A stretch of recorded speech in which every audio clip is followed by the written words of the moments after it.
All right, good evening, everyone. Thank you for joining our call tonight. My name is Dr. Tony Arnold McFarland, and we are excited. This is our December general body meeting, the last one of the year.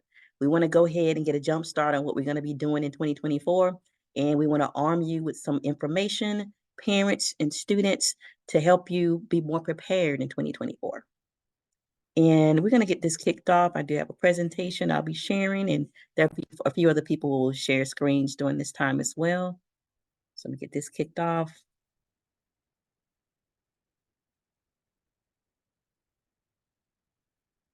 And this is our STEM activation series that's actually going to take us into 2024. Basically, we're going to focus on ACE tutoring, K through 12 academics, college readiness, coding, cultural awareness, conferences, and camps. So that may be an easy way for you to remember what we're focusing on in 2024. And we want you to be able to pull all this together. This is recorded, and we'll also send you the slide presentation. But the STEM activation series is to provide more exposure, experiences, and we want to make sure that you are able to have a plan for effective execution. And next up, our president, Jonathan Winstead II, is going to just do a quick welcome and see who all is here and who invited you.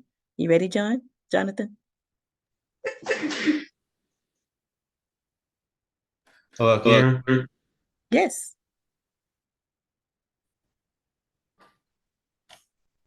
Well, my name is Jonathan. I am the president of NSBE Junior, and I just want to welcome everybody to our kickoff.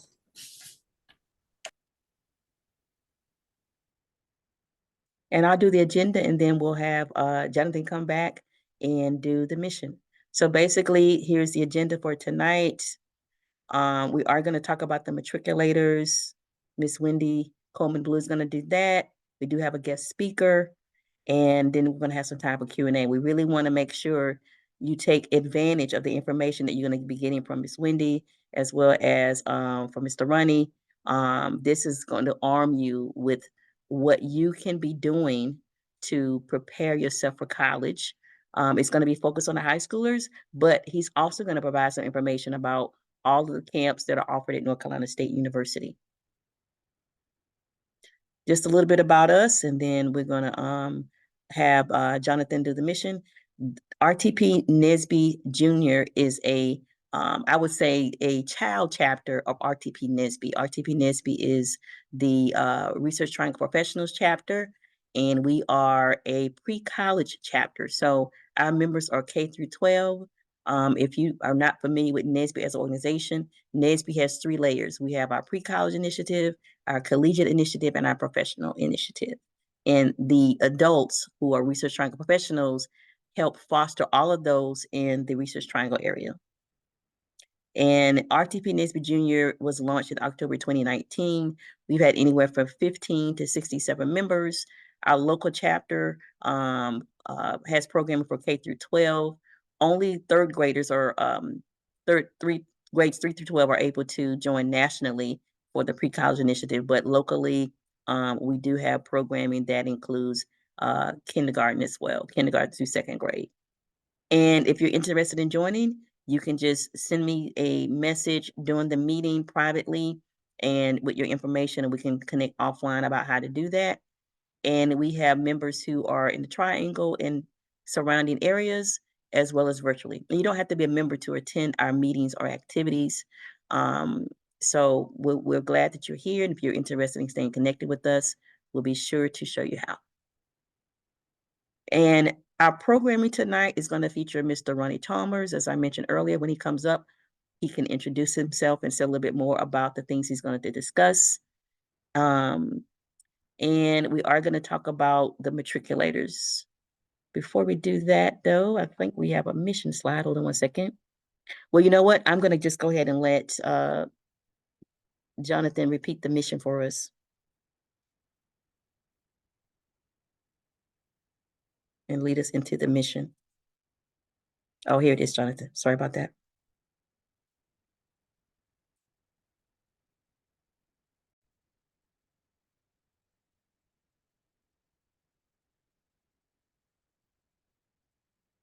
All right, Jonathan, can you lead us into the NSBE mission?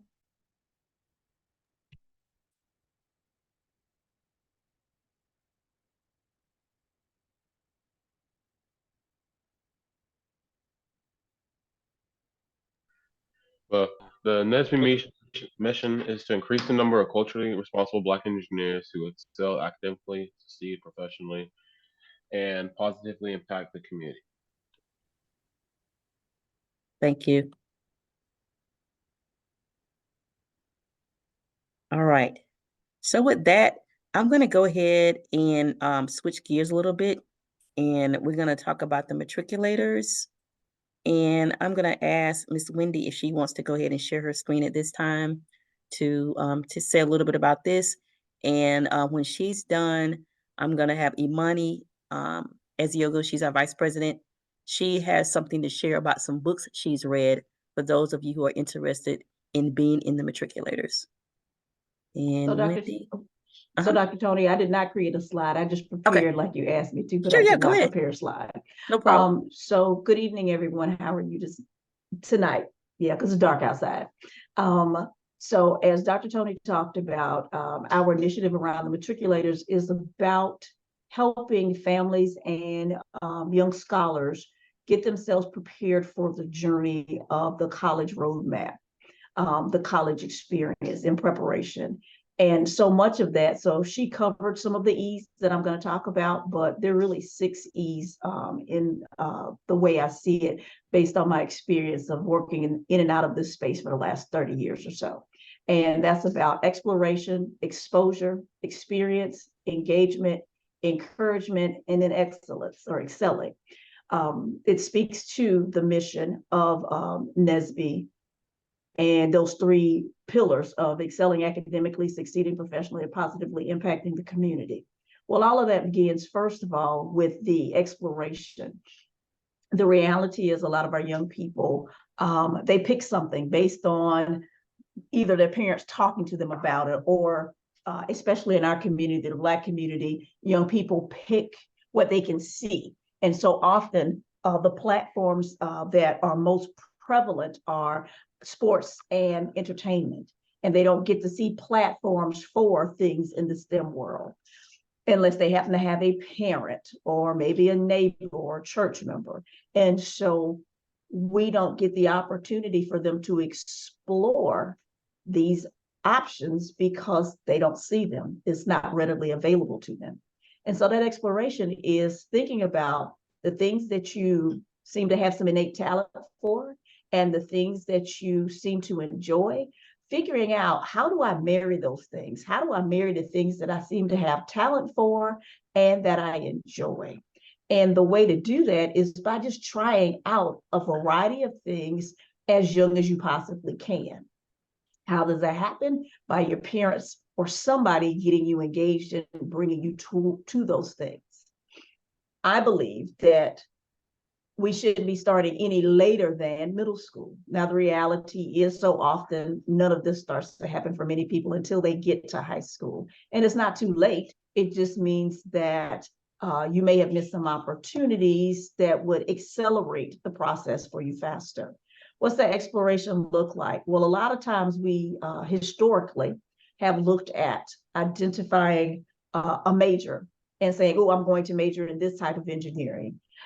And I believe current day, because of how the world works, because of AI, cybersecurity, analytics, and all of the things, I think the more strategic approach is figuring out what are the degree programs that would allow me to marry the things that I like. So for instance, NC State, where I have worked off and on for the last 25, 30 years, has a degree program actually called Science, Technology, and Society. Well, that's an actual degree. If a student knows that they care about social justice or environmental justice, but they really do have an interest and a bit toward mathematics and science, how about exploring maybe what is called an STS, Science, Technology, Society bachelor's degree, and then pick 2 minors that you can place with it that would give you opportunities to leverage technical expertise and talent. In other words, you might be able to do one of the engineering minors. Industrial and systems engineering offers a minor, mechanical engineering offers a minor, several of the other engineering disciplines offer minors, but some of the other technical spaces or STEM spaces do as well. Well, how do you do that? You do that by simply going out and spending time on the websites at the various institutions, at the various departments. You call people, you reach out to them. That's where the exposure piece comes in. How do I get access? Well, I live by a simple philosophy. The answer for me is not no. Somebody else has to tell me no. I don't tell myself no. The answer for me is yes until somebody tells me no, and all no's are not created equal. So that means you call people, you go to the websites, you find folks' names. Well, in the matriculators, what we're going to be doing is helping you to understand how to strategically build the process you want for getting the things that you want to explore, you want exposure to, the areas you want experiences in. We will spend our time helping you learn how to do that. As parents, as scholars, as parents and scholars together, we will spend our time coaching you and exposing you to possibilities and ideas. We are opening up. We're trying to help you open up your mind and remove any limits on what you believe is possible. You don't know what's possible unless you try. You don't know what's possible unless you ask. And so our goal, our desire is to help you be able to explore the things you want to explore, get you opportunities to be exposed to those things via summer camp, via conversations, maybe coffee chats or lunch and learns or whatever all the informational interviews are called these days, helping you to then have some experiences once you go to the camps. Then you've tried a couple of different things, you've had some experiences. Then how do I engage? How do I engage with people that work in those spaces? And then we'll be here to encourage you, to coach you, and help you figure out how to do those things so that when you actually get to the academic institutions, or if you choose other paths other than college, how do you then take all of the experiences you've had, all of the knowledge, the resources, the talents, how do you take all the stuff that you've come in contact with and excel? That is our goal for the matriculators. Awesome. Any questions? Does anyone have any questions real quick for Miss Wendy? I have a quick question, Dr. Tony. Ms. Wendy, what do you have a summary of the matriculators that you could share out with us that we can share out with our parents in our school? I don't currently, but Dr. Tony and I will work on that. Okay, thanks. And then also to introduce yourself, Miss Anika. Introduce yourself. Hey, okay. Hey, everybody. Can we see a face when we so that when we run into you, we know what you look like? You sure can. Bear with me 1 second. I'm still at work. Let me get it together. Uh-oh. Oh, I did something with my camera. And There you go. 1 quick second. Oh, there we go. Okay, so hey, everybody. So my name is Anika Madden, as you can see. So my son is a sophomore in Dudley Dudley High School's Early Academy for Engineering.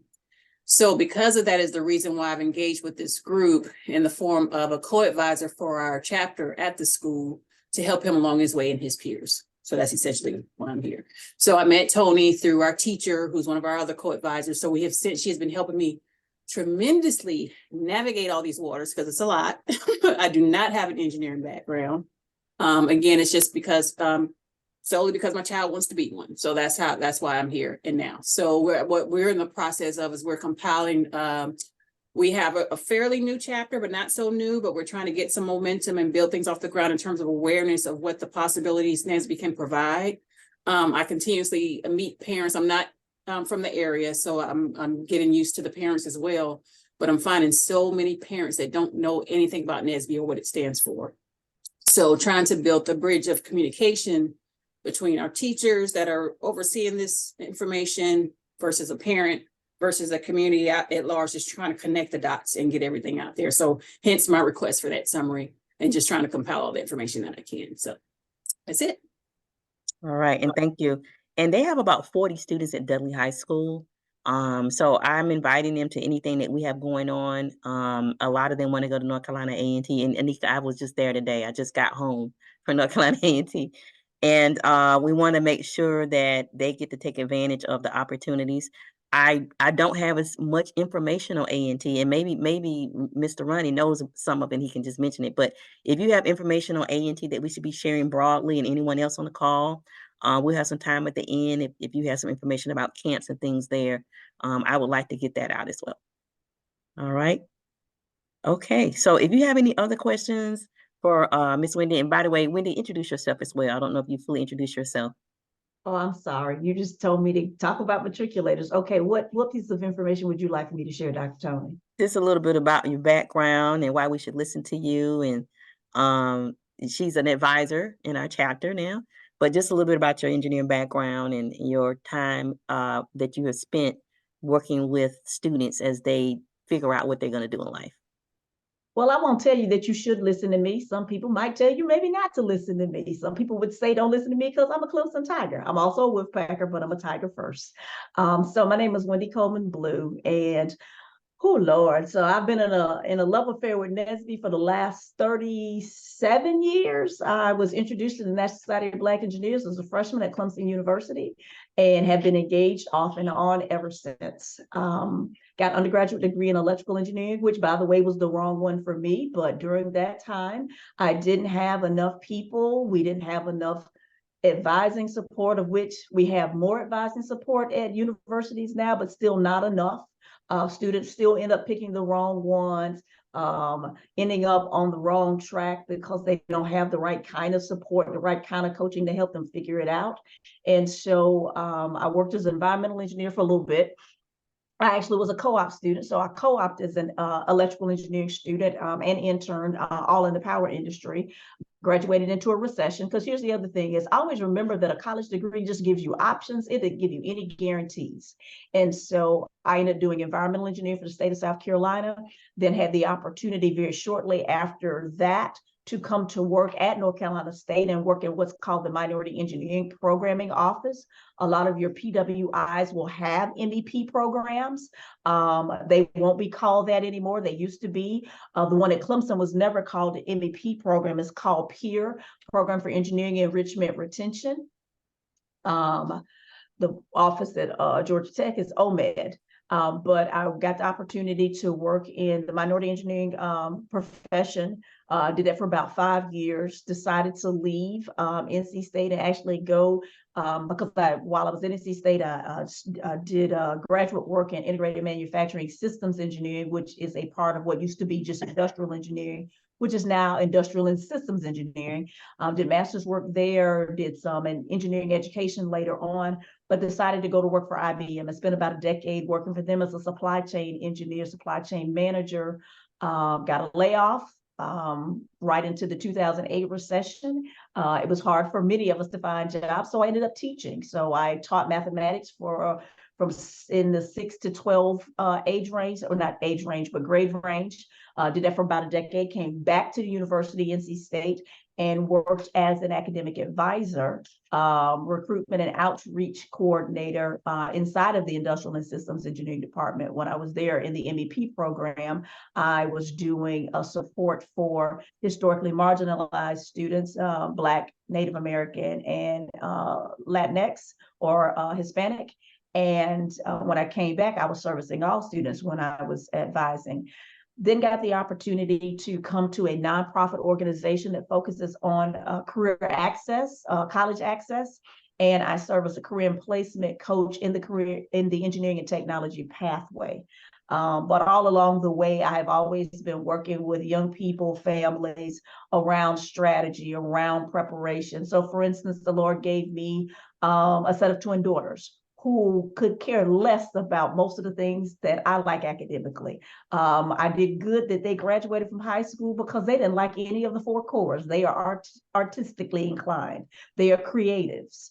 I saw that very early on. And so we spent time always making sure that they got exposures to artistic things that were connected to science and technology. And so they are graphic design majors at North Carolina Central.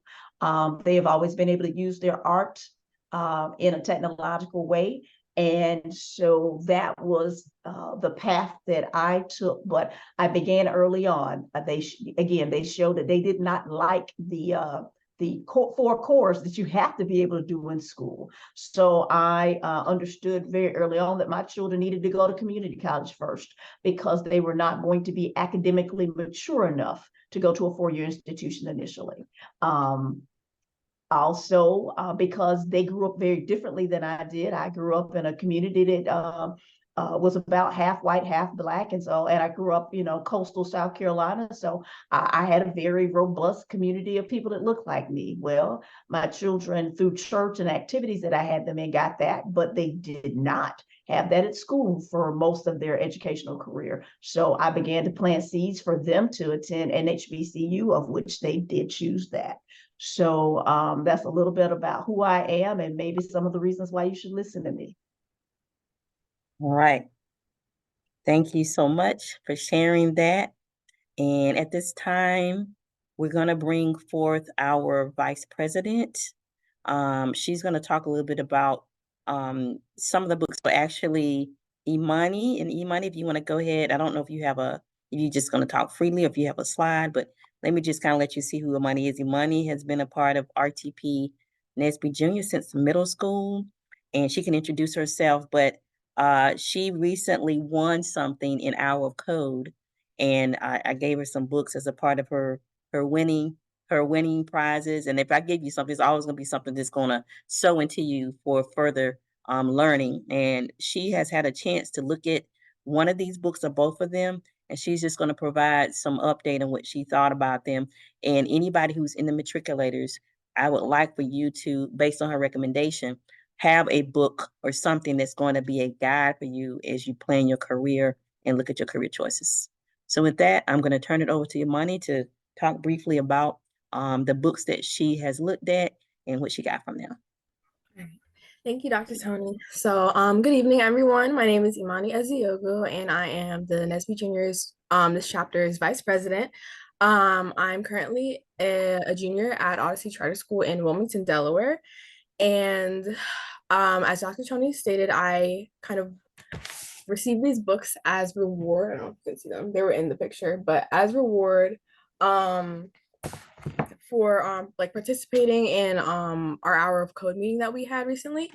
And a little bit recently, like in the past couple of months, I've been kind of feeling stagnant with thinking about my future in general, especially as it pertains to what I want to major in, what I want to do when I'm older. I've always known that I want to have a career in STEM.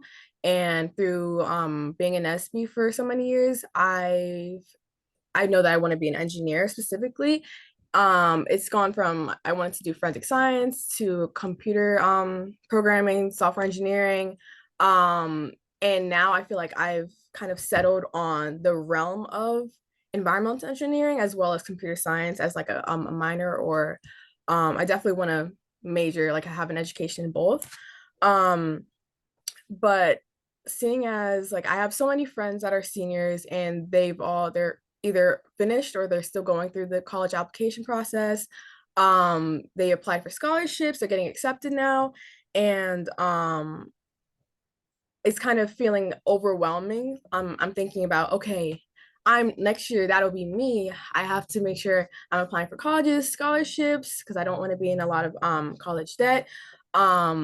I've been kind of trying to reach out to my counselors at school, but as it was like stated before, there's not a whole bunch of support when it comes to things like that. I have only 2 counselors for my whole high school, and we have a lot of students, especially this year with the influx in freshmen this year. So it's hard to get a short meeting with them, and then they don't really know you at all.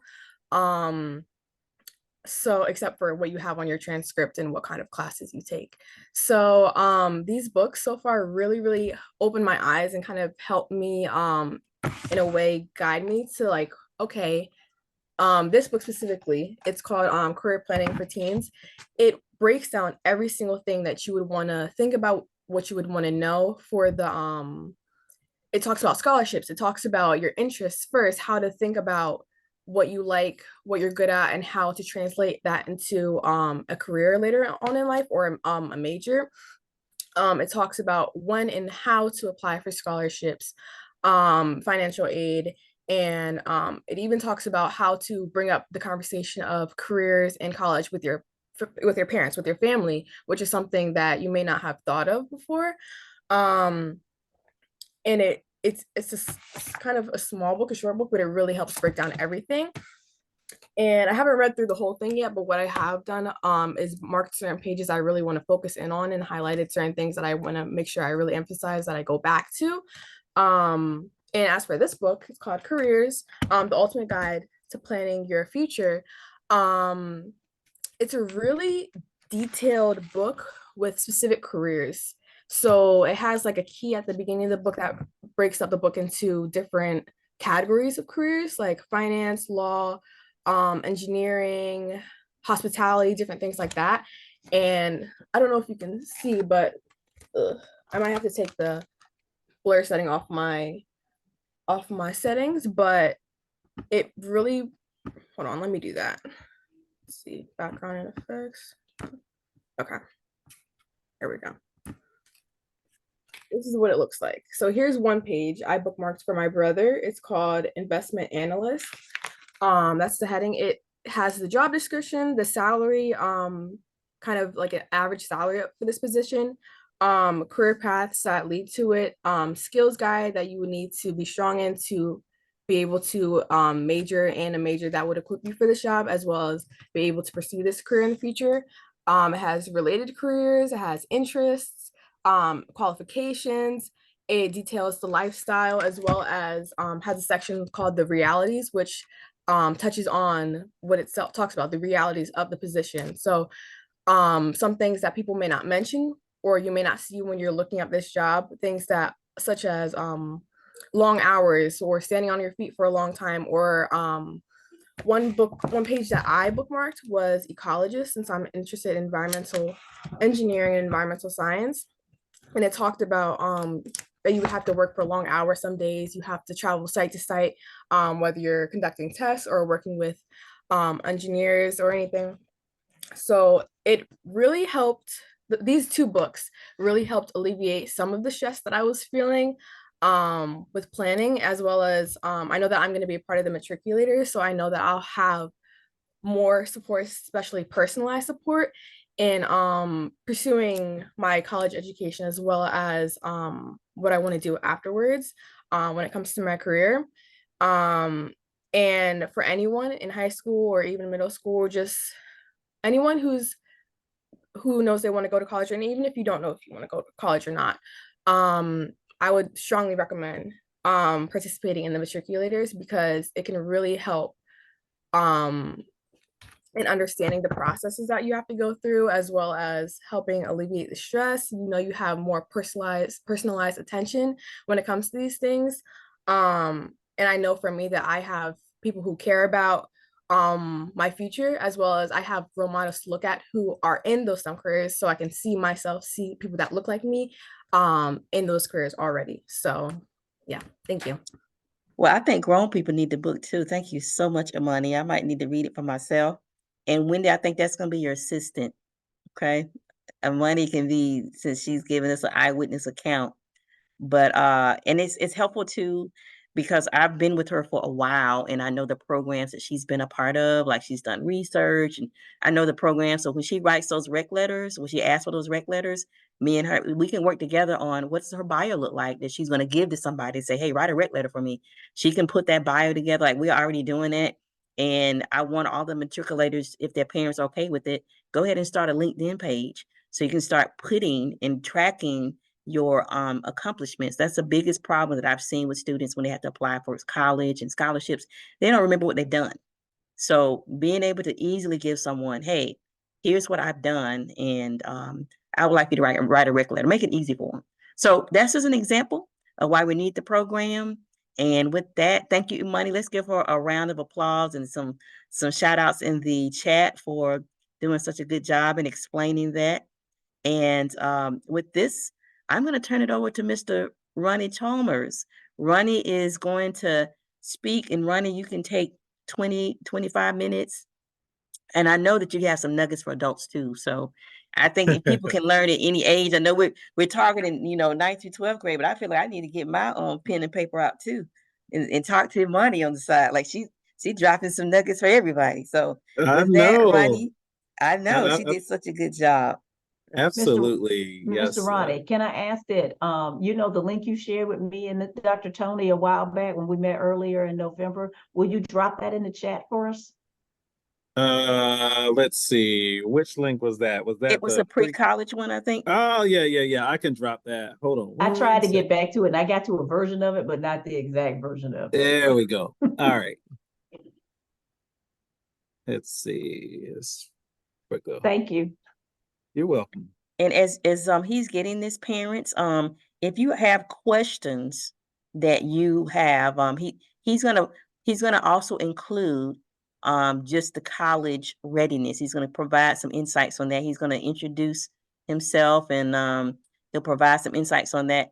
But if you have questions that you want answered, drop them in the chat, and I'll kind of watch the chat as he talks, and we can take a look at those as well. All right, Ronnie, introduce yourself and take it away.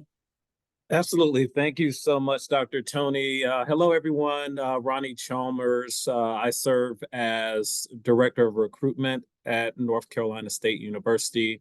I've been in college admissions, college access for right at 20 years now. So I've been doing this a while. Obviously, in admissions, I think most people kind of view it as, really trying to attract students to a particular school, and I would say this is for most admissions staff members at most institutions, that the goal is really to get you to the right place and give you information so you can make the right choices for you. And that's absolutely kind of how I approach admissions. My goal is to get you to the right place. So I'll try to share information, obviously with an NC State background, but I'll try to share any nuggets that I can that can apply broadly to everyone, as I know you might be looking at multiple institutions, and as you should, especially if you're earlier in the process. You should, even going into senior year, I think you should have a minimum of 3 places that you're looking at, sometimes 5, but not too many. But especially if you're in that 9th grade, sophomore, or even middle school, you should have a pretty broad group of schools that you are looking at. You may have your top choices, but you always want to keep a few schools on your list. So with that, I'm going to jump right into the presentation, and I'll start talking through just some thoughts about the college planning process. And if you have questions, feel free to, Dr. Tony, feel free to jump in and have me clarify or provide more information about Sure, no anything that I cover. Awesome. And I'll just say this: if you're in NSBE Junior and you're in the 9th through 12th grade, you are automatically in this program. You're gonna sign up. So I'm not gonna accept any less. That's why you're in NSBE. This is a part of our mission. So just consider yourself a part of it. If you haven't filled out the Google Doc, and I'll let Miss Anika work on how that's handled. Dudley, they can be a part of it as well. All right. So one thing, preparing for college, pretty broad statement. As schools, for any institutions, the answer for many questions is going to be it depends. But I think here are just some ideas that are pretty ubiquitous. I think most schools want students that have thought about or have gone down the road to understand who they are as a person. I think many of these activities help students figure that out. So I'll start with engage and explore academically, especially if you're in that early portion of high school or middle school, taking different types of courses to understand where your strengths are going to be. I think that's very helpful. And for my juniors and seniors, I think sometimes we get caught up, depending on where you are, there could be a lot of pressure to take every AP, every dual enrollment, every honors course. And parents, I want to caution against that. I think if you know what you want to study, I think, yes, it's good to go deep into that, into some of those subject areas. I want students to challenge themselves, but also I think it's very important that we think about our students' balance, mental health. They should be also enjoying high school while they're there as well, but finding that balance of challenge and continue to learn more. And the goal should be to obviously getting into college, but also getting there and being successful is even more important. So learning a lot of different things, especially early on, and then you can continue doing that, but finding that balance in how many dual enrollment or how many AP, how many IBs should I take is something to consider. Clubs and organizations, I again thinking about what are you planning on studying, and also what do you enjoy, finding that balance there. Some students go really deep into what they want to study, and that's fine. Other students have a little bit more of a balance, things they enjoy that might not have anything to do with what they want to study. Like at NC State, we find a lot of our students that are in STEM, a lot of our marching band, many of them are in STEM majors. So they're involved in another activity that that is very different. So that's something that you have to figure out as a student and as a family. Pre-college programs, what we're talking a little bit about tonight. And I specifically did not put summer programs because I think, yes, most of them happen during the summer, but there are activities year round, as this organization is year round. So don't necessarily only think about summer. Summer is when you have a little bit more time, right, to do things, but think about year round as well. But summer is a really good opportunity to jump out there and participate in many programs. And I'm going to share some that we have tonight, and I've already shared a link, so you probably already clicked all the way through the website, but there are a lot of opportunities that are out there. Again, participate in activities inside a part of your school and also outside of the school, and understanding what that means. We've talked a little bit about it tonight, keeping track of what you're doing. I know LinkedIn was thrown out there. There's also, many of us use Google Docs. If you're in an activity, make sure to document what it means to you. What are the things you did within the activity or organization? Go ahead and start documenting those things. So you have a college folder, and when it's time to apply to college in your senior year, you now can go and pull, because on the Common App, which most schools use Common App, you're going to list your activities, how much time you participate in activities, a short narrative about the activities. So it will make life so much easier if you're now just pulling from your Google Doc. And now you're just having to think about additional things as opposed to the meat of the college application process. Exploring career pathways is really important. And thinking about what are the different ways to get to the career that you want. As Wendy mentioned earlier, there's a lot of different ways to get to various careers. What we're finding is now is students are picking like 4 majors and thinking you only can do biology and go to medical school. You only can major in computer science to do anything in the computer field. There's so many different pathways to get to the spaces that you want to be in terms of a career. And the next one, create a shared college search email account. This one is really important. What we find, I was just looking at a couple students' files earlier today, and their email address would be a company's email address, and it's clearly their parents' email address, right? But that's not helpful, because if that student gets admitted, everything starts going to the parent's email address, and it is hard at that point to now change to a different email address, because now, do we trust that? Is this the right person? There's so many different hoops that you have to jump through. So create a shared college search email address that both the student and parent have access to, but the student should really be driving, depending on what point you're at in the process. But you can be helpful as a parent or guardian to your student if you also can go in and like, hey, you know, you might want to check, because email is like, you know, snail mail for for us. So they may not be used to checking their email as consistently, but as a parent, you can go in and like make sure that they are getting and checking emails. Dr. Tony, are there questions that hopped in already? Let me take a look. Let me see here. I'm managing it. There are no questions. Okay, Okay. there we go. But All right, so next I would say create a college list. And this is for everyone. Start thinking broadly about your college list as well. Don't get caught up into just names and rankings. I think Harvard is a great school, but it's probably a horrible school for many students, you know? So, you not know, a great school if you want to be an engineer. right. If you want to be an engineer, I just happen to throw Harvard out there because they always tend to be at the tops of the rankings.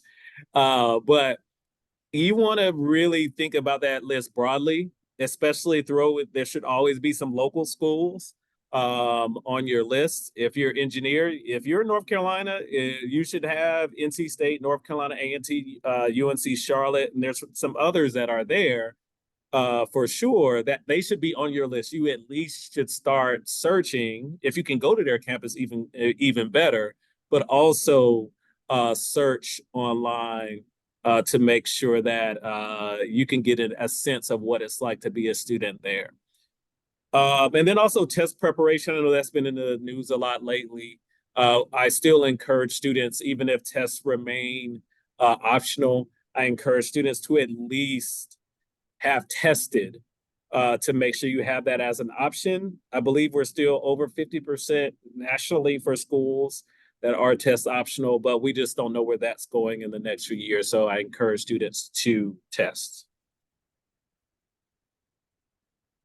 All right, so what are colleges looking for? For one, minimum course requirements. This has changed in the University of North Carolina system recently. This year, now students do not, on paper, have to have 2 units of world languages or foreign languages. We are still encouraging students, so I don't know how that's going to evolve, but we are still encouraging students to have 2 units of the same world language moving forward. And that's I know for us, North Carolina A&T as well, we're going to expect, and Chapel Hill as well, our goal is for you to have 2 units of the same world language. We're looking for a challenging curriculum. Again, we talked about balance, but if there are opportunities for AP, honors, dual enrollment, IB, whatever is offered at your school, and let me back up a little bit. If you are interested in any STEM field, especially engineering, you should take the highest level math that is offered by the time you finish high school. You should take the highest level math that is offered by your school. And that means for some students, that's AP Calculus, AB. Sometimes it's BC. BC typically is the highest, but sometimes AB, sometimes it's pre-calculus. It just depends on what is offered at your school, but you should take the highest that is offered. That could also be dual enrollment calculus. So that could be Calc 1 at your local community college. And one thing I will say that at public schools, you do have the opportunity to take dual enrollment courses free of charge. So if you don't have an AP curriculum, you also have that opportunity to do dual enrollment. If you're at early college, obviously you have plenty of courses that are also available for you to take there. And I can stop. Ronnie, there's a question in the chat. They want to know, what does BC stand for?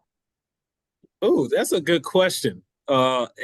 That's a good question. I don't know if the AB and the BC stand for anything, but AB is the first advanced calculus class, and BC is the second advanced calculus class. Yes. So I'm guessing that it don't really stand for anything. It's just the order in which the classes, where they're gonna cover A and B content in the first one. They're gonna probably cover some B content and along with C in the second one. It's just the AP. It's the name of the AP calculus classes. Okay, thank you. That helps out a lot. Thank you. I was wondering what it was, so I get it Now, now. So, they actually may stand for something, but Yeah. I've never cared enough to know because I knew what they were.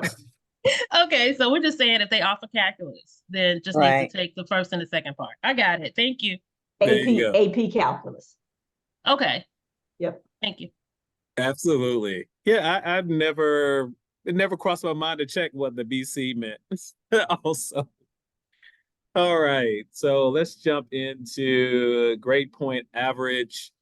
Um, if if you're interested in STEM fields, schools are looking for A's and B's, mostly A's, especially in your STEM courses. But I think that's where the course exploration comes into play, and really understanding where are you when it comes to math and science. That's going to be really important to understand what are your pathways moving forward, um, because you're going to need to be strong in those areas to be successful. So there's admissions, and then there's successful in those programs. So we want you to challenge yourself, but be thoughtful about how you challenge yourself. I've talked about test scores is going to depend on the institutions that you're applying to. We've talked about extracurricular activities, essays. If you are a sophomore, junior, seniors, you should have already finished your essays, I'm hoping. But my sophomores and my juniors, especially, you can go and find a Common App essay right now. Just type in Common App essays and they will come up. Those essays have changed. They've changed one question, I think, in at least the last 5 years. So I would imagine those questions are going to remain fairly the same. So you should already have your essay done before you get to your senior year, and you should just be tweaking your essay. Class rank competition within your class does matter if your school ranks. If it doesn't rank, don't worry about it, but understand that you still want to do well, compared to when comparing to your classmates. Don't get too caught up in it, but it is something to consider. If you see, at your school, if students are starting to take honors in that sophomore year, think about what are the Uh-oh, did we lose Ronnie?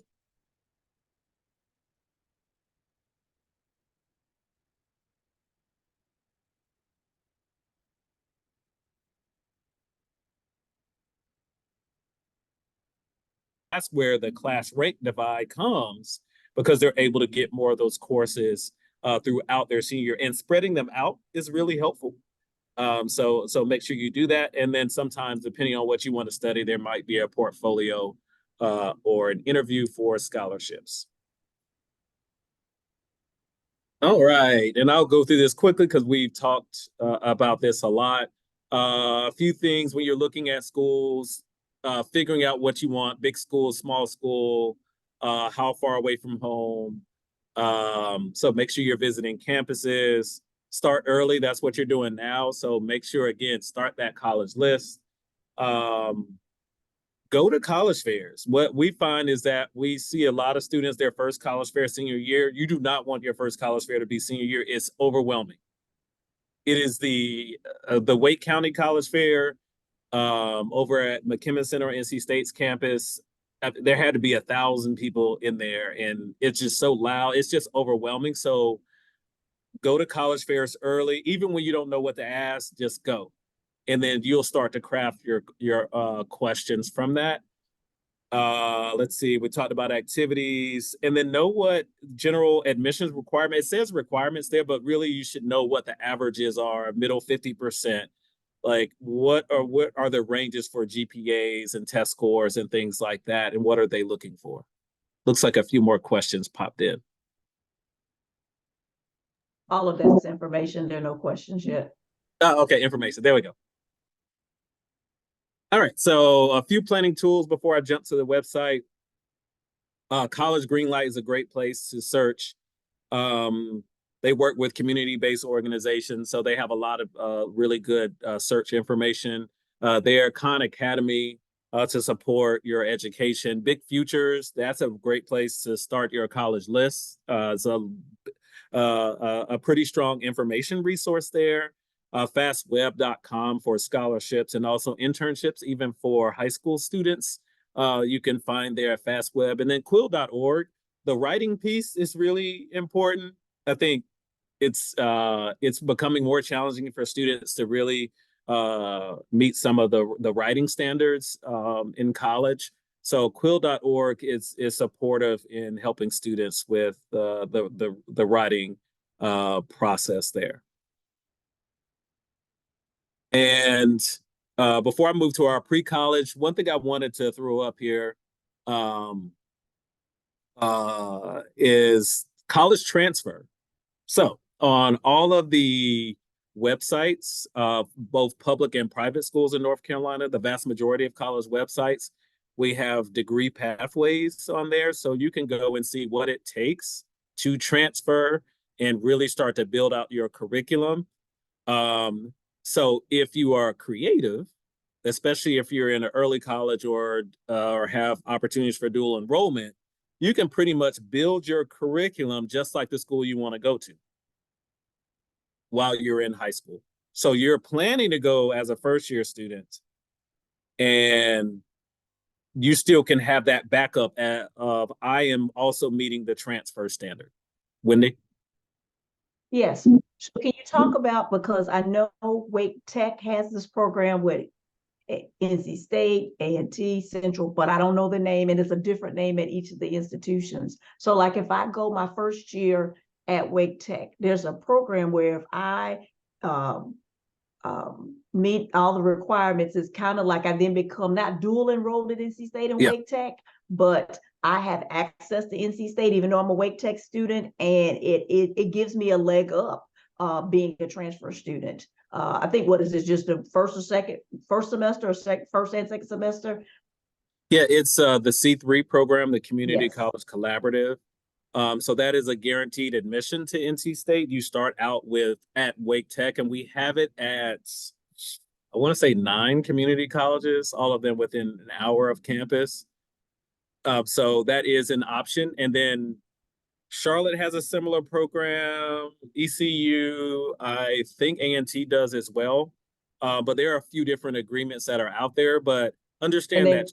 And the names are different, because I know the one that Wake Tech has with either Central or A&T is not C3, it's called something else, but it's the exact same thing. You go that year, you do good, and you get guaranteed admission into whatever institution it is. Yeah, absolutely. So that's a really, it's really good to just know that those opportunities are out there. And I like to remind folks that I know 20% of our graduates each year transferred in from somewhere else, most of them North Carolina Community College. And I think for engineering, it's even higher. I think for engineering, it's about 25% of those students transferred in from somewhere else into our program. And the degree says North Carolina State University. So it's really a great pathway for students. We do have a question. I'm not quite sure if I understand it, but it says many kids take sports very seriously in addition to the academics.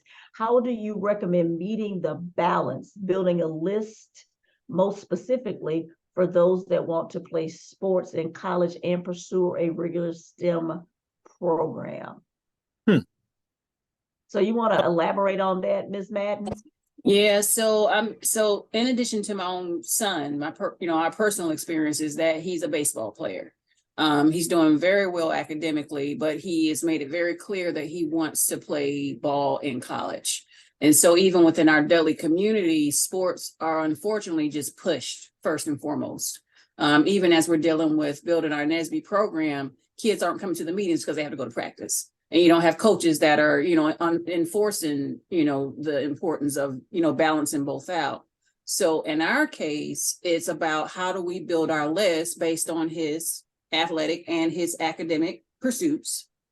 Because unfortunately, I'm feeling almost like he's almost having to pick one over the other. And I'm not sure that that's the case before I push that. But then we're also dealing with these kids who are needing to understand the importance of both at the same time. Or is one just more important? Do we just suck it up and say, hey, listen, either you're going to excel academically. We know most of these kids aren't going to be professional. It's a challenge. I see within our school as well as, I'm starting to deal with it more myself. Got it. I'm going to let Ronnie speak to that first. Yeah, so, in general, when you're searching, you should be able to overlap in big futures. I believe you can overlap sport and major. So that's one thing. The second thing is, especially if you're talking about Division One, if you're not hearing, and it's a pretty standard answer, if you haven't heard from that school by junior year, the chances of playing on that team are pretty low.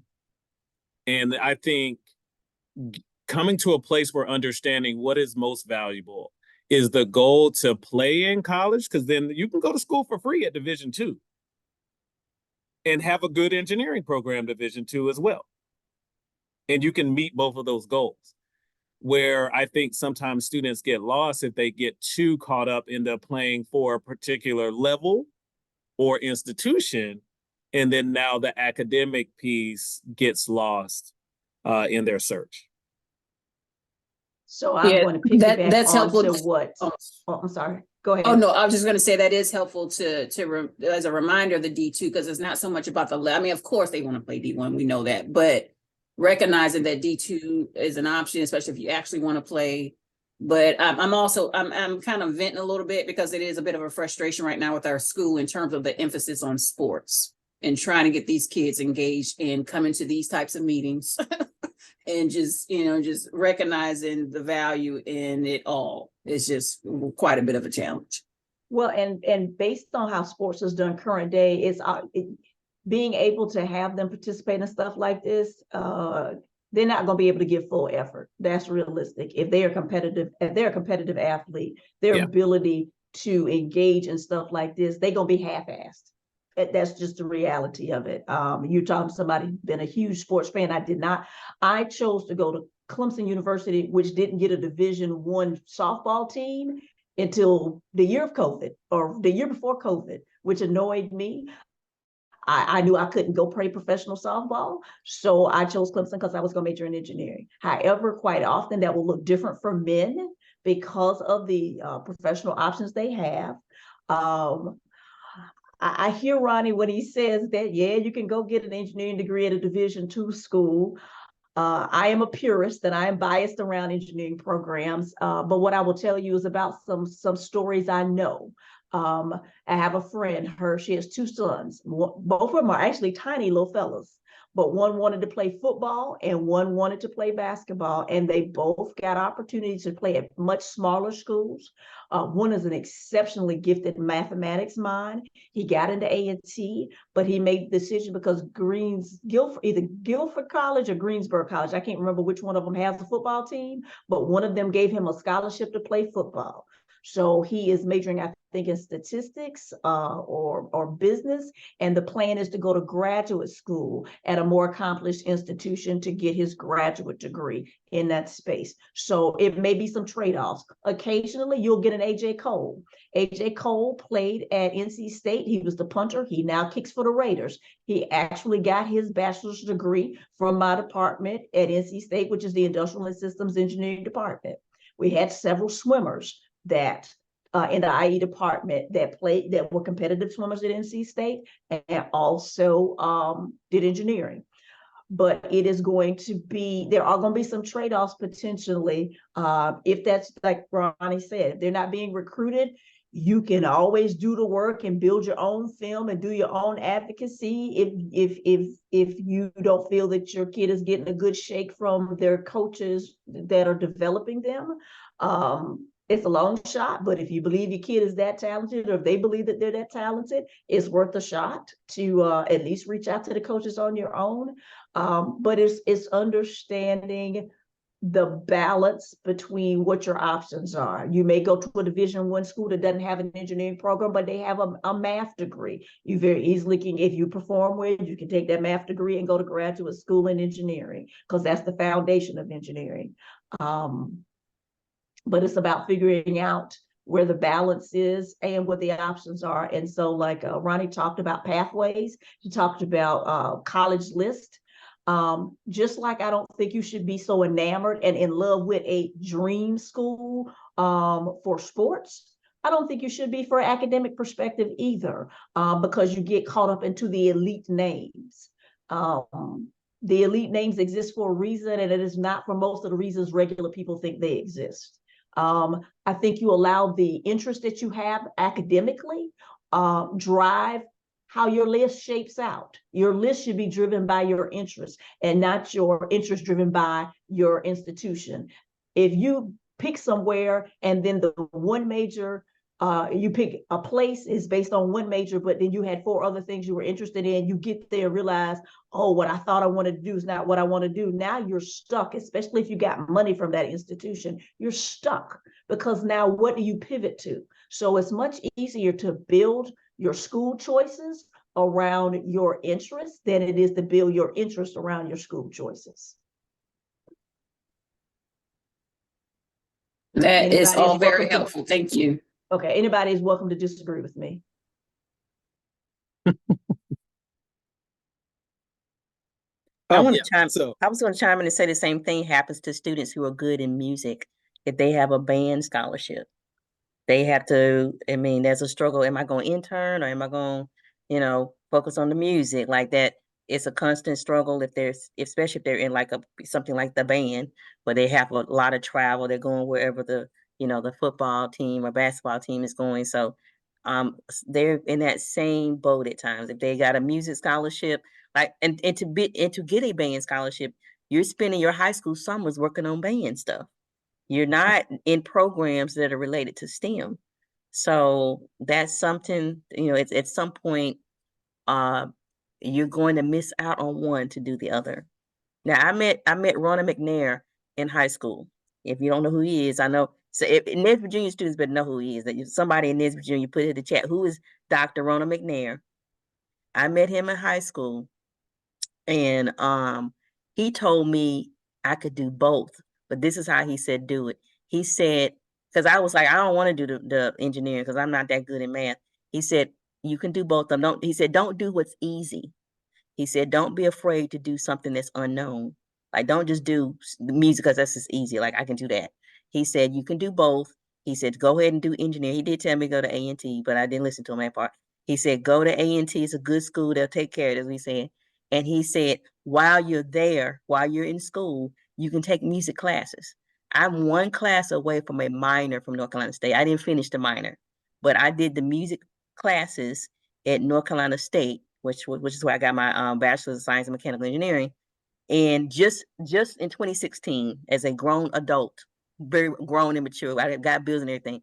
I went back and got a doctorate of ministry where I could focus on music. So I just did it. But he always said, you can do both. And my music teacher discouraged me from trying to be a full-time musician.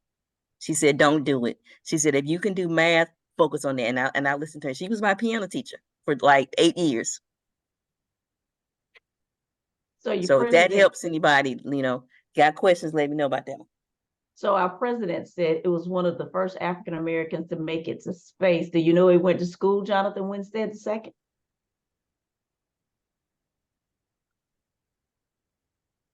That's right. Go to A&T. Now I'm gonna lean in. Tony, know what question I'm getting ready to ask now. Do you know where he's from?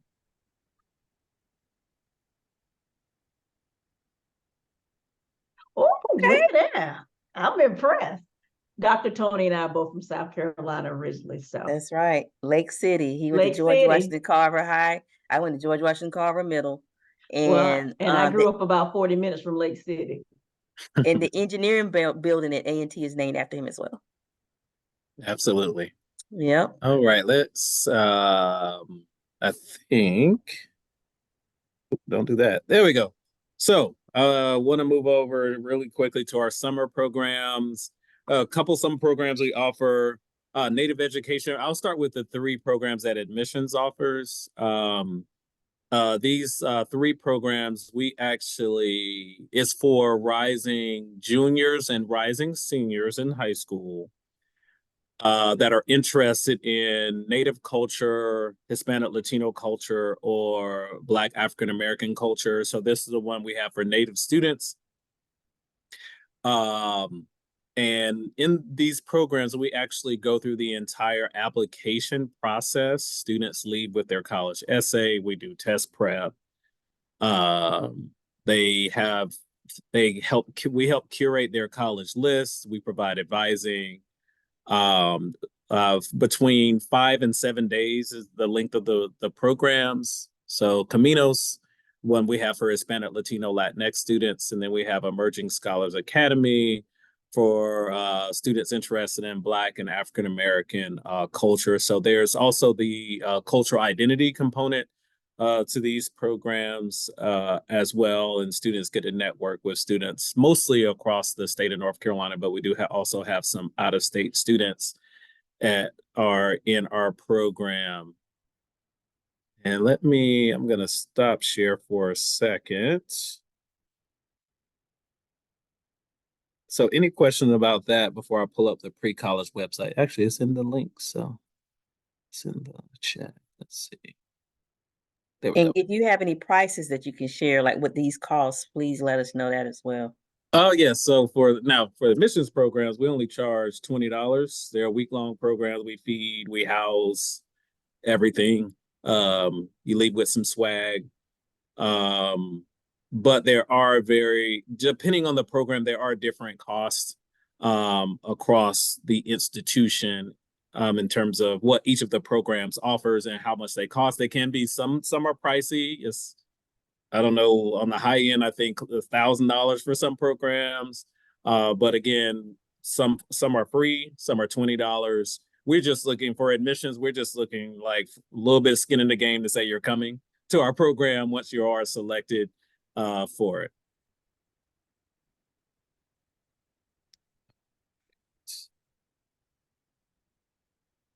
Any of the students have questions? I know parents and adults have been talking.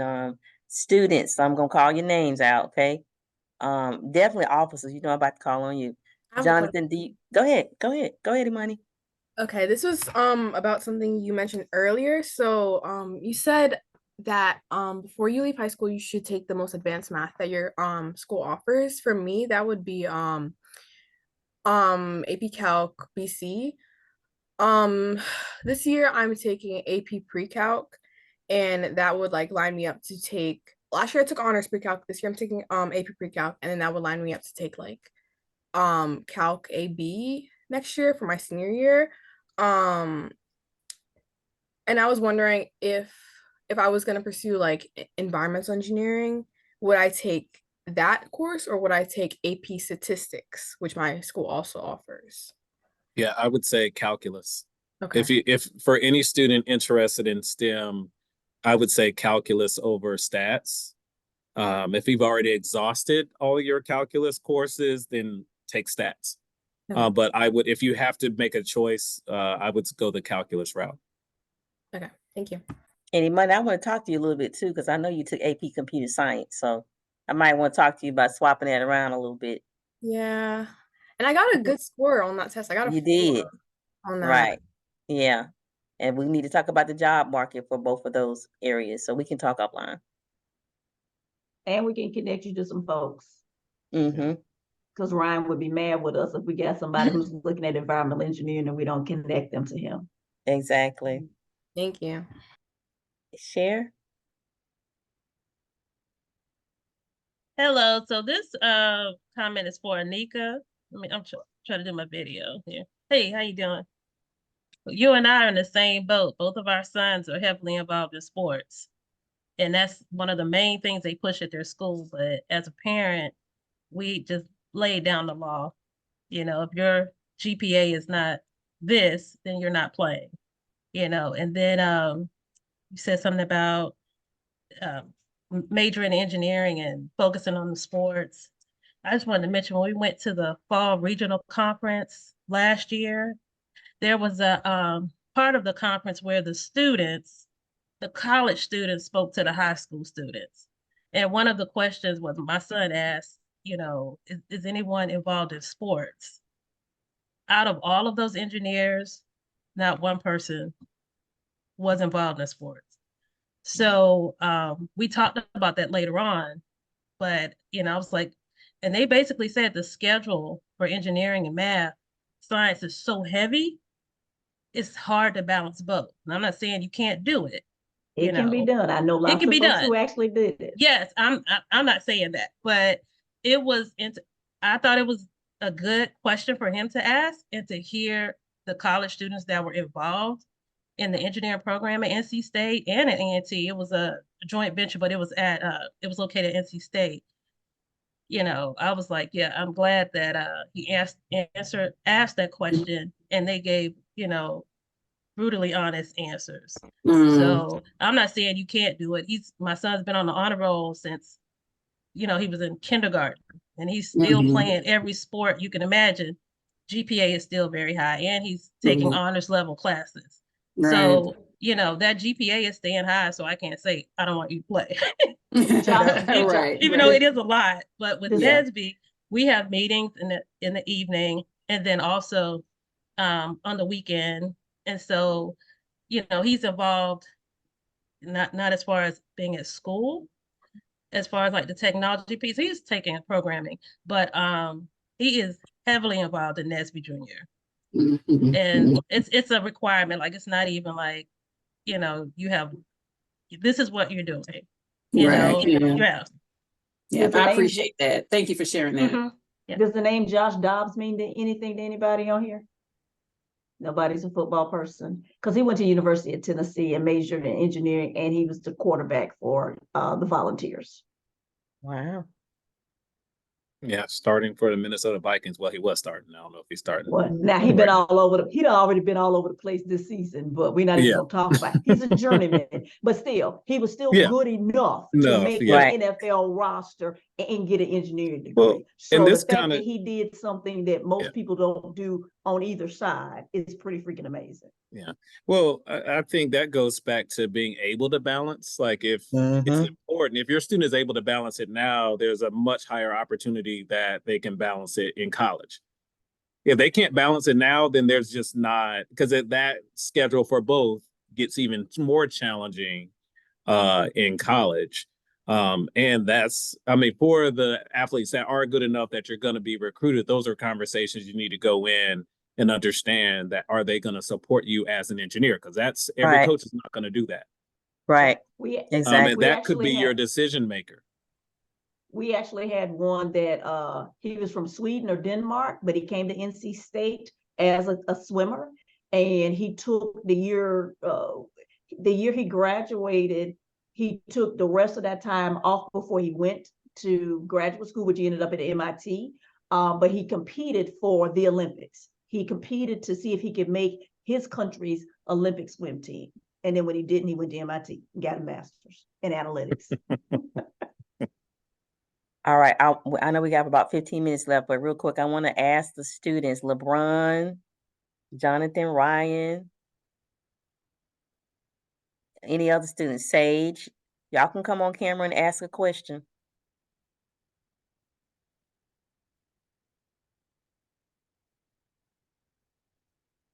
Come on camera and ask a question. We got a lot of knowledge on the screen. I didn't have this when I was your age. What questions do you, Ryan? What questions do you have? You want to introduce yourself real quick? Oh, hi, I'm Ryan. I'm a junior at Enloe High School. I'm wondering how worthwhile is it to take like extra dual enrollment classes if it's not necessarily something that's like directly related to maybe like the field you're trying to go into? Because I know at my school now it's kind of become a common thing for people to kind of add like extra dual enrollment classes to like their schedule in order, I guess, to help their GPA, but it may not be something that's related to, I guess, the field that they're interested in. I think if it's within that balance threshold for you, then yes, take the dual enrollment class. If you think that's going to stretch and maybe put strain on other courses or strain on mental health, strain on other things, then don't. But if you have the ability to do it and do well, that's one less course. That's probably close to $1,000 you're not going to spend at a university for every course you take. Just look at it as money.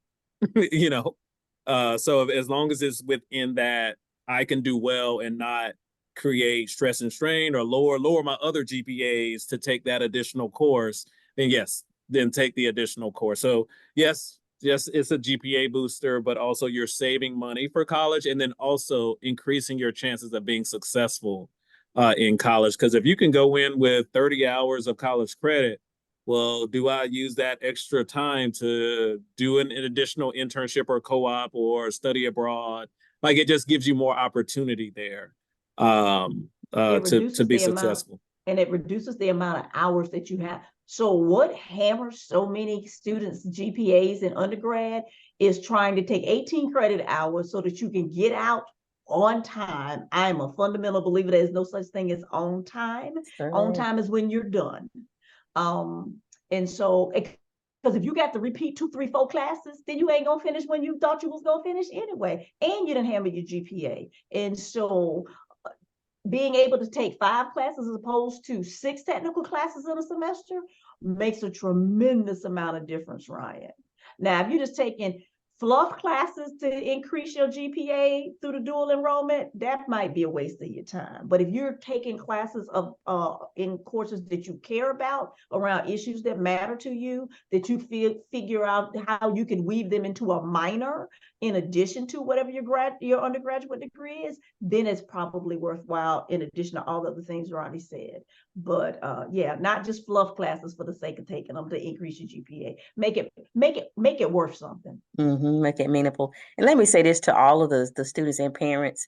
A lot of students, and even in college, when they're getting ready to come to the workforce, they are so GPA driven. They're just like, this is that number they're chasing, that GPA. They're stressing themselves out. Actually, it ain't, and quite often they ain't learning nothing because they just chasing a Right, they're grade. just chasing that, and then also too, they're comparing themselves to each other. At this point, when you get into college, the only person you're competing against is yourself, because everybody's trajectory is just a moment in time. Once you get into the real world, the work world, there's a whole lot that can impact what's going to happen from that point on. Yes, it sets you up for getting a good look, but it doesn't necessarily mean that it's going to define your destiny. That could change a lot. Like I can think of several people that were the curve busters with me in college. Like every time in every class they was off the charts. But when we got into the work world, like they work with me, they're not. It didn't matter. We all kind of balanced out.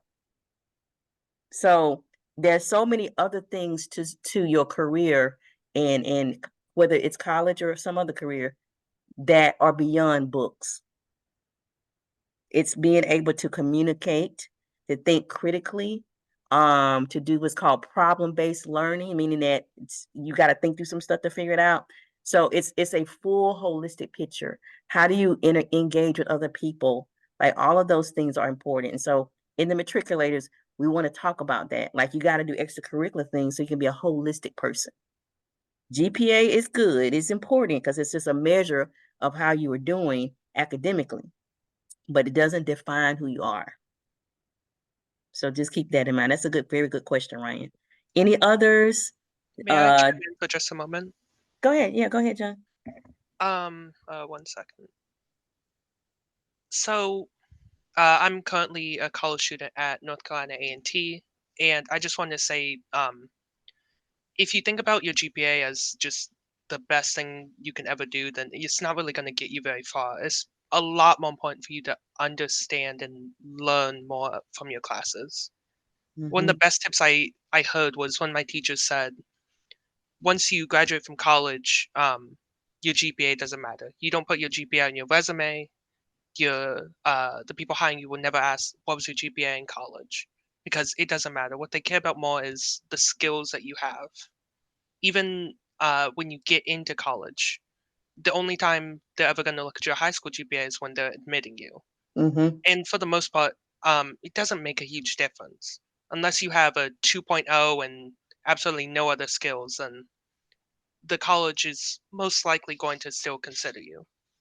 And here's the other piece to that. To get your first job, you have to share your GPA, but every other job, they're not going to ask you unless you go back to grad school and then you're trying to get another job. Then they care about your GPA. It is literally just the first barrier. Once you get past the first barrier and come in and perform, it doesn't matter. John, did you grow up in Raleigh or Wake County? Yes, I did. Did you go to Baptist Grove? Yes. Y'all know each other?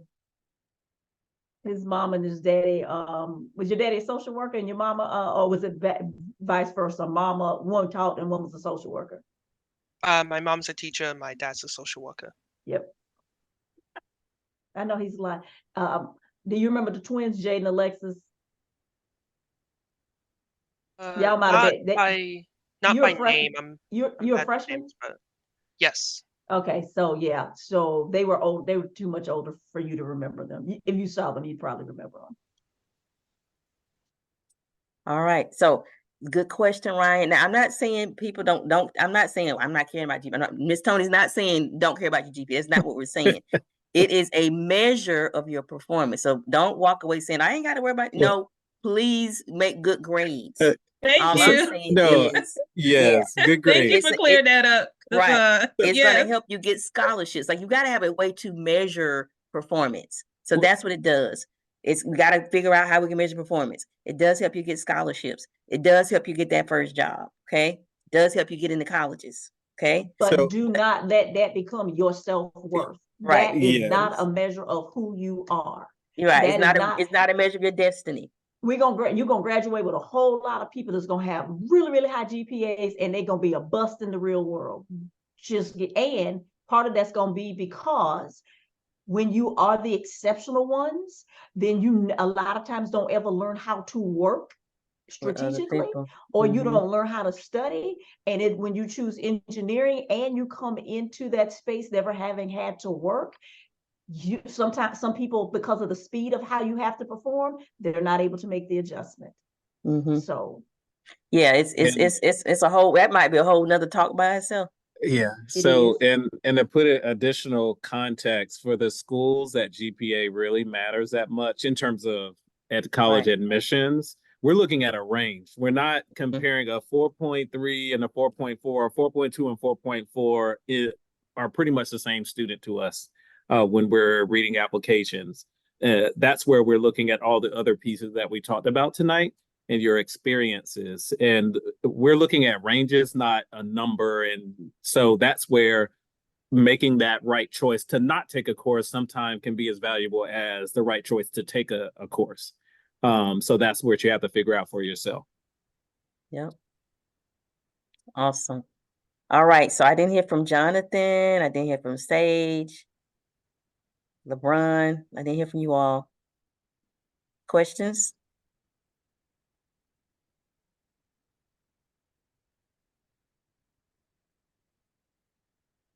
All right, I'm gonna ask this one. How many of the students on the call actually want to go to college? If you want to go to college, put something in the chat and say, I want to go to college. Like put something in the chat so we'll know any student, middle school, elementary school, high school. So we can have a gauge of I want to go to college. I think I want to go. What are you thinking? Sage gave me a smiley face. I guess that's a yes.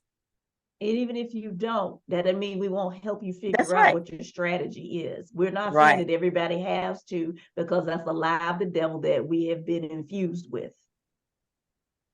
Okay. All right. I see. Okay. See some interest there. LeBron, I didn't hear from you, LeBron. And I will say this, a lot of students are looking more realistically at how are they going to get through college. Everybody may not need to go to a traditional college right off.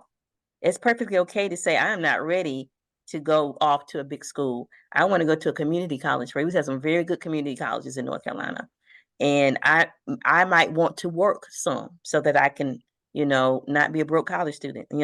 I might want to work some so I can have a job and a car and that kind of thing. If that's the case, then you build a plan that works best for you. Okay. This is And don't only let the people- first, right. It's only the first few years of your life. It's not going to define the next 20. But just be wise about it and listen to people who are giving you the right information. And don't compare yourself to your friends. This is life. Everybody's journey is not going to be the same and is not set up the same. Everybody's destiny is not defined by GPA and how many hours you can get. It's about what did you learn?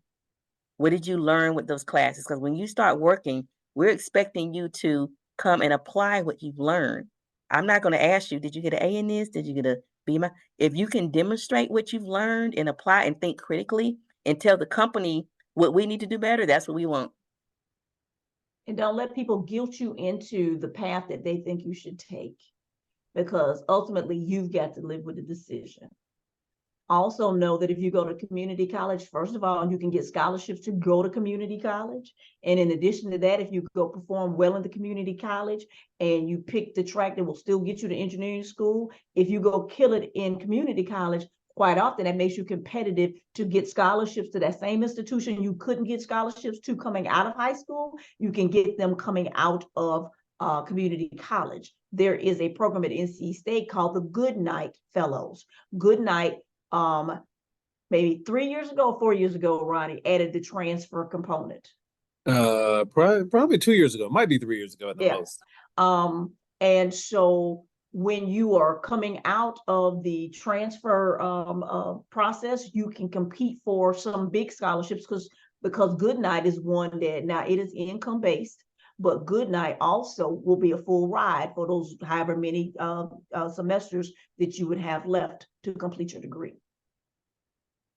So don't not consider community college because there's some benefits to that because you can get full rides. And if you are test taking averse and choose the community college route, you don't have to take the standardized test to get into community college.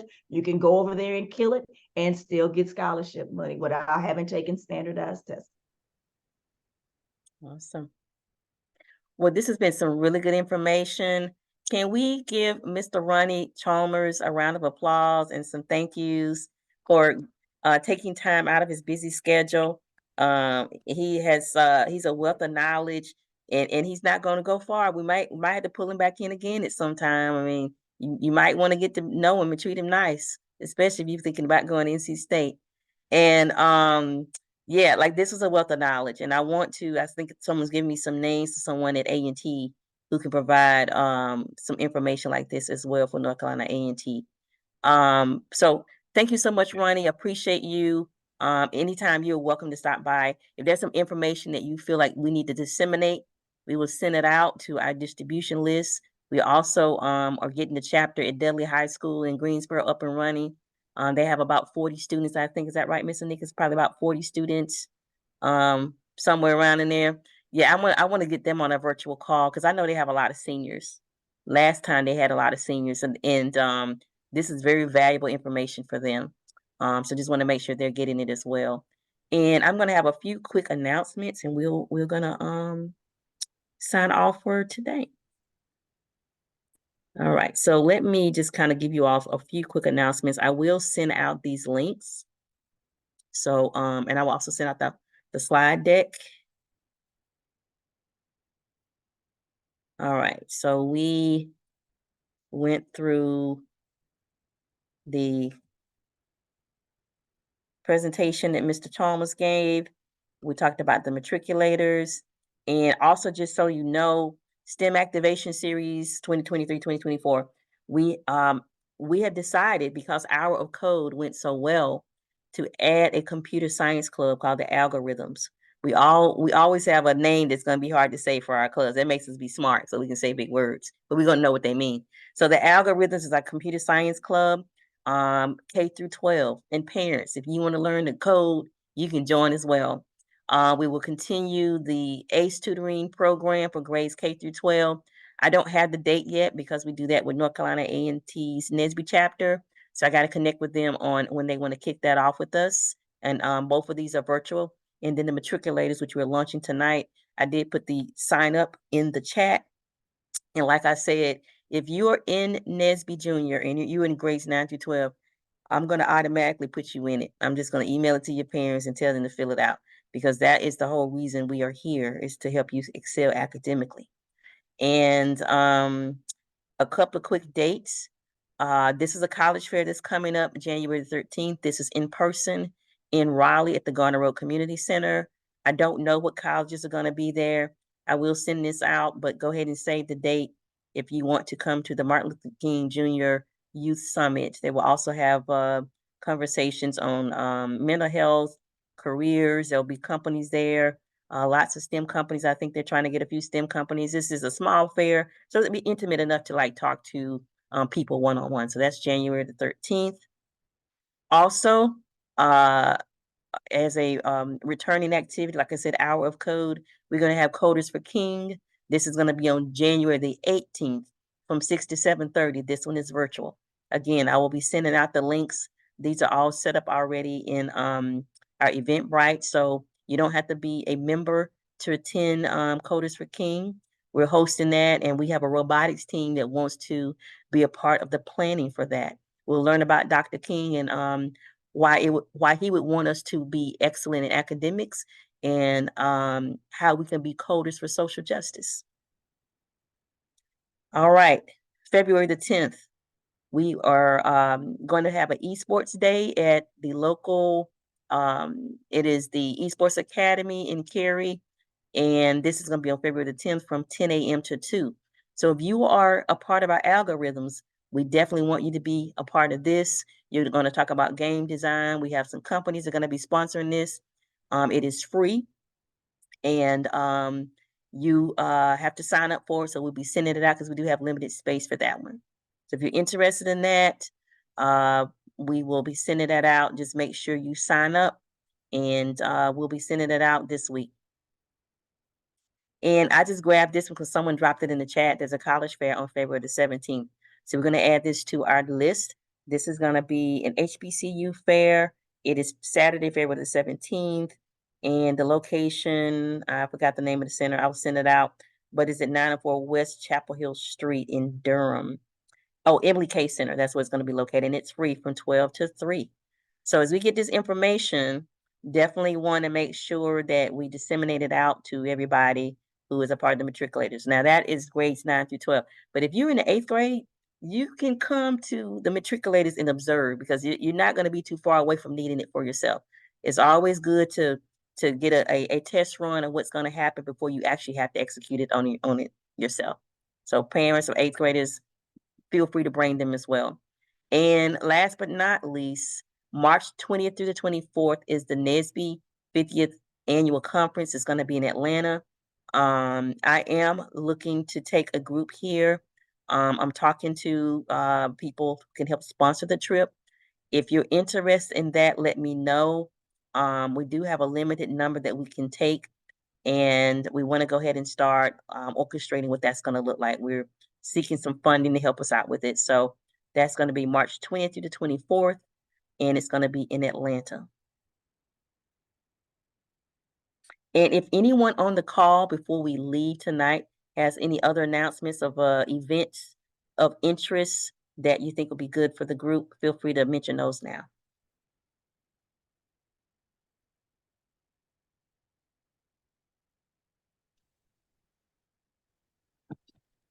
Good evening, everyone. Good evening. Kind of been silent. One thing that came up that was really useful, Dr. Tony and everybody, is looking for the high school students to do internship programs in high school. I'm going to put some information in the chat, or I'm just going to send it to you, Dr. Tony. There's one program I've been pushing for years, the NIEHS Center in RTP. They have a summer internship program. It's for graduating seniors, undergrads, and grad students. For students that are in like North Carolina or have connects in the RDU or end up going to somewhere like NC State, Central, you can actually, and when I had students at A&T who were from RDU, they actually will employ you during the breaks. So like Christmas, Thanksgiving, you can actually go and supplement like salary monies over the year. I'll just send it to you, Dr. Tony, to send out to the parents. Also the NASA Sharp Plus, I had several students at A&T who were high schoolers. I think I had middle school teachers. They could do research in my lab, and they could earn money and earn experience. I'm looking now, I see like Stennis in Mississippi, and I think Glenn and Cleveland, but I know there's something in North Carolina because of all the money that is, I think there's a space grant consortium like State and A&T, where the students can be mentored by NASA PIs and do research. Usually in the summers, they get that experience, they get the money, And it's great on your college applications too. Mm-hmm. Do that early, but I will send you things that I'm familiar with, and hopefully your parents can. And if for people who don't know me, I taught at A&T in engineering for about 17 years, went around the world, came back, and now I just do research right now. But I'm still active with a lot of people at the universities and in education. So this is something dear to me, Dr. Tony, that you're doing for NSBE and for everybody. It's great to see the students up and down the East Coast that are interested. So it's better than me.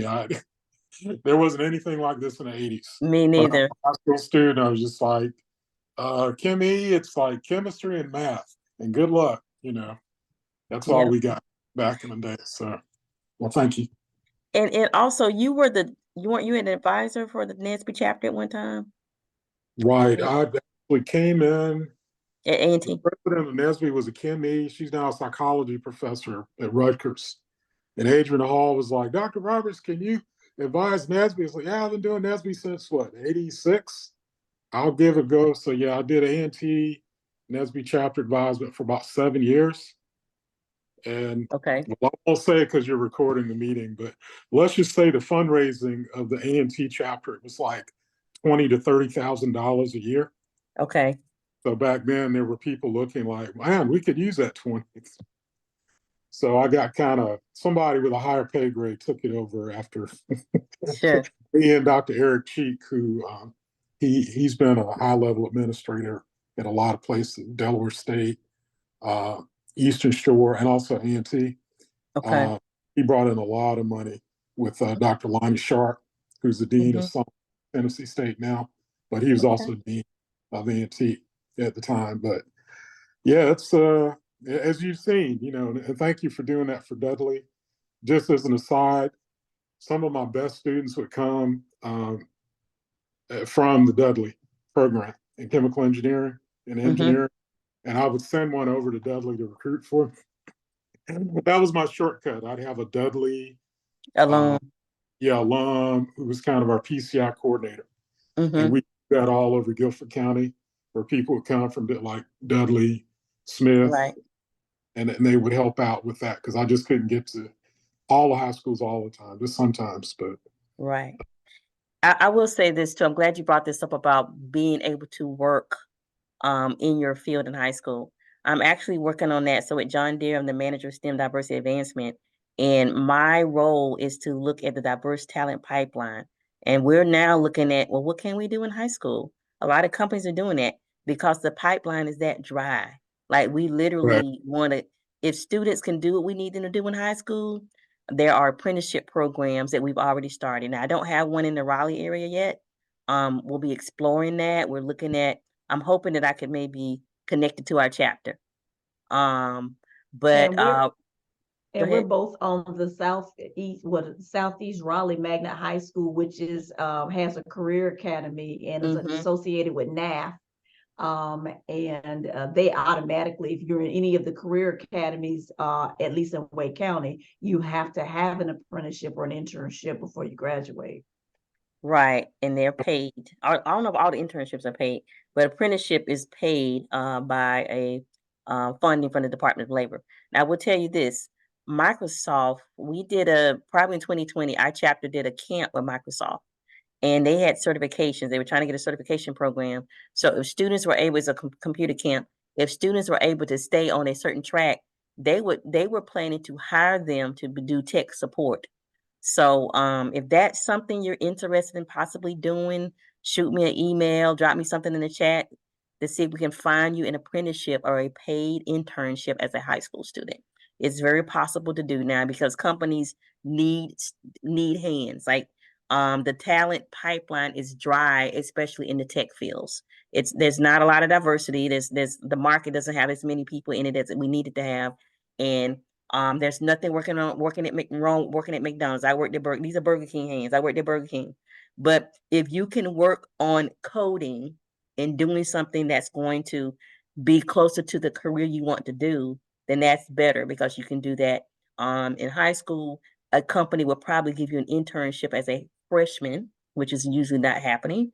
And you could go ahead and start setting up the dots for your career path. So if that's something you're interested in doing, we can work together in the matriculators to try to find that for you. So thank you for mentioning that, Ken. Oh, no problem. All right. Tony, one Yes. thing too. At North Carolina Central, I am the RISE Program Coordinator, Research Institute for Scholars of Equity. Okay. And what I offer my students is they would come to Central for two months, and that would be the end of May, June, and through the end of July, like the 27th, 28th. We pay them $1,500 per semester. Per month, I'm sorry. And then they would also get $300 per month for the rest of the year. They would have up to $900. They could be reimbursed for their research, their grad school fees. We even have one Penn State, which will give them free admission for grad school. It's just a really nice program. They can also, and it's for sophomores, juniors, and seniors. In And high school or college? College. Okay. The good part is you can go in and enjoy yourself, and you get your own personal dorm room, and you get meals for 2 months while you're there. And it's just such a nice program. We totally encourage you to get, we totally encourage you to go past your BA or your BS. We also want you to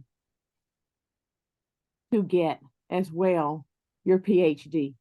And we have people who are doing that now who have been in our program. This is our 6th cohort that we're working on now. So we have it open for our 7th cohort. I am putting the website out here. Okay. So that way, if people are interested, please do apply, because I'm going to be doing this hot and heavy. Now, you all know Central is one of the schools that was cyber hacked.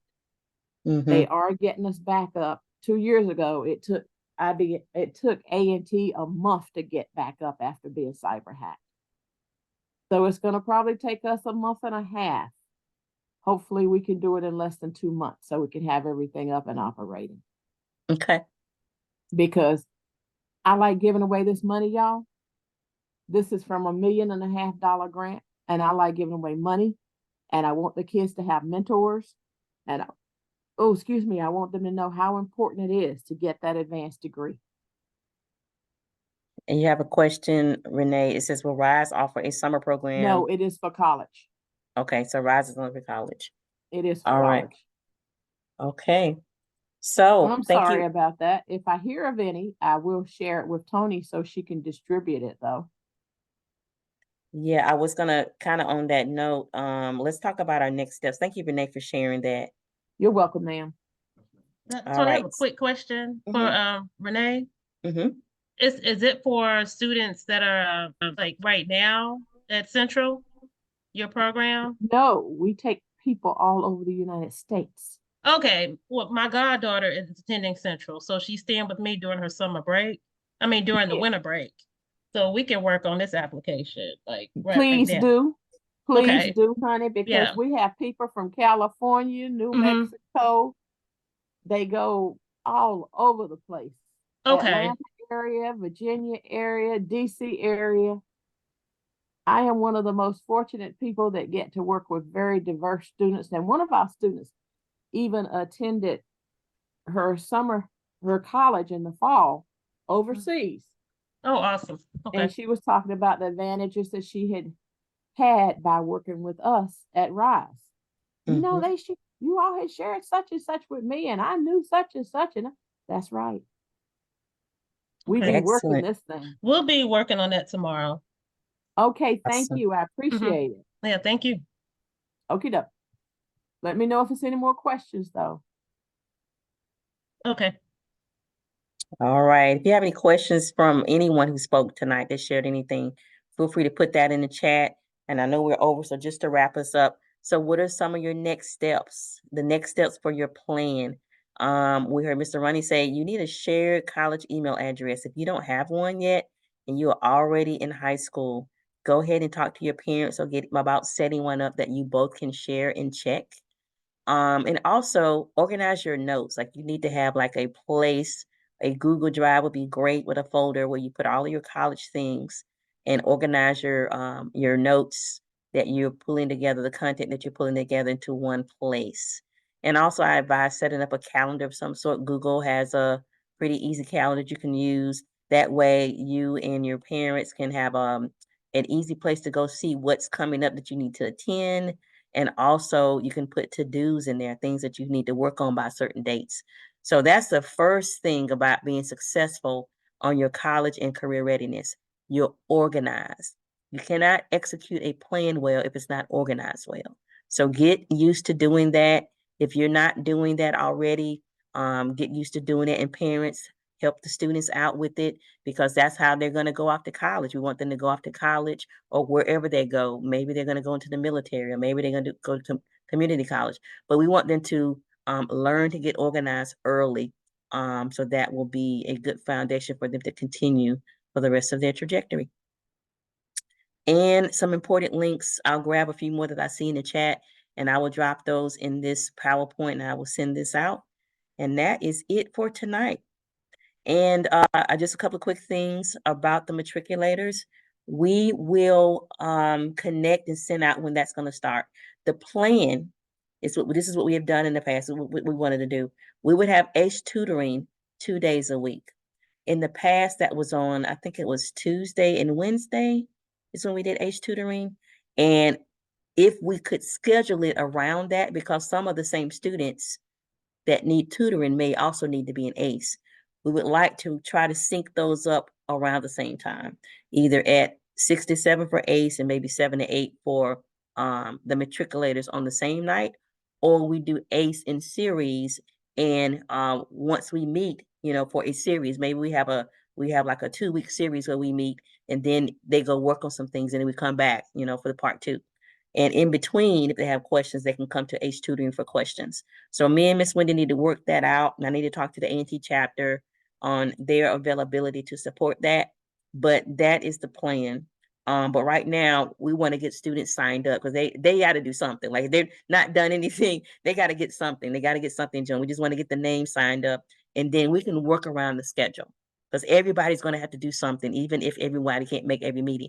They have to still be able to work alone independently, even if we're not actually in a meeting doing it. And if we need to meet multiple times or have some office hours or something like that, we can look at those options as well. Okay.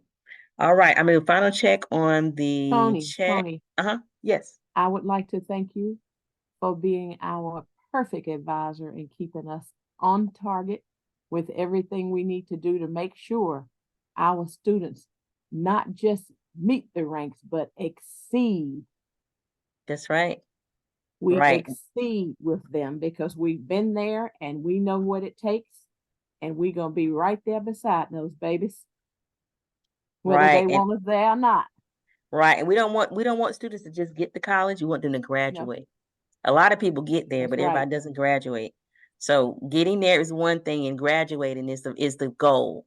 Getting there and graduating and then being able to have a meaningful, productive life once you've done that. And we can help you with that. My son is an Aggie electrical engineering grad who has a cleaning business with 11 buildings and he's looking at 3 more. I think he needs to slow down and get my grandbabies. Go get a wife and get me some grandbabies first. Yep. Go ahead, Wendy. So the thing, Ronnie shared with us about the summer programs, but the thing we did not talk about in January, probably our first matriculator session, we will be working with folks to identify what programs you should be applying for, how to strategically determine, if you can't finance it, which ones actually offer financing, because the reality is quite often we end up at the party late, which means that we miss the money and we Mhm. missed the deadlines. Any experiential opportunities that are identified as summer programming, those applications, for some of them, they are already out. There's a handful that are already Mhm. out, but the bulk of them will come out in January. Some will come out the first week, some will come out in the middle of the week.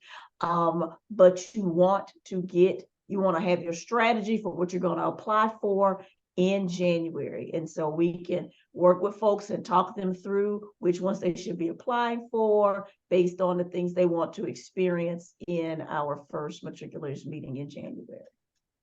Awesome, awesome. And I don't know if Ronnie knows right off the top of his head, but I thought I saw some pre-college activities that had January application dates. Maybe there's one or two at least. I know I saw some. So on that, Yeah, okay, yeah, I was gonna say many of them open in January. okay.